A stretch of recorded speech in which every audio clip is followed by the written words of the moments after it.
Hello, and welcome to Strategic Speaking for Results.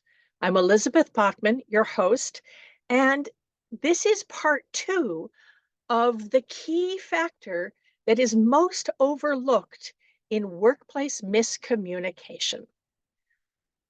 I spoke earlier about single-focused versus multi-focused thinkers. Single-focused thinkers, traditionally men, but not always, are the ones who do one thing at a time and they get it done.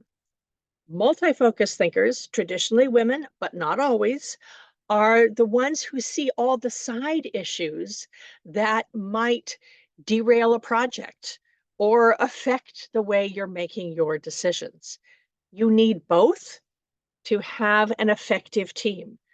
This is one of the reasons why organizations that have diverse leadership, diverse voices in leadership, especially gender diverse, have a higher return on investment because you need the single focus, you need the multi-focus to work together. As I discussed in the previous video, now, once you know this, what do you do about it? How do you manage it? As a multi-focus person, be aware that the single focus person isn't going to hear you if they are focused on something else. So make an appointment. Make a time to do it. And then when you talk, be concise. Tell them where you're going, what you're going to talk about, and why it matters. This is very important. Why should they care? It might matter to you, but why is it going to matter to them? Remember strategic empathy and putting yourself in the shoes of your listeners.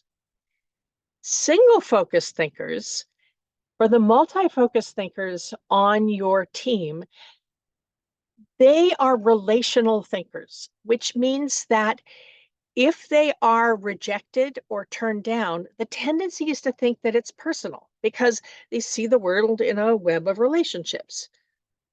So acknowledge.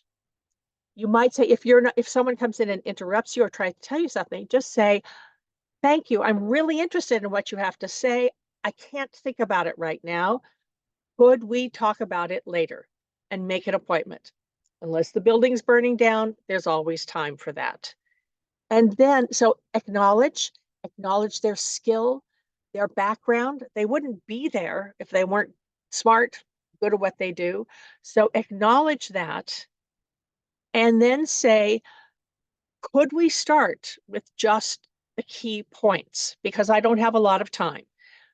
Be aware of time. And then for any of us who go off on tangents, make an agreement, agree at the beginning of the conversation. I tend to go off on tangents. If I go off on a story, if I go off onto a side issue, will you stop me, please?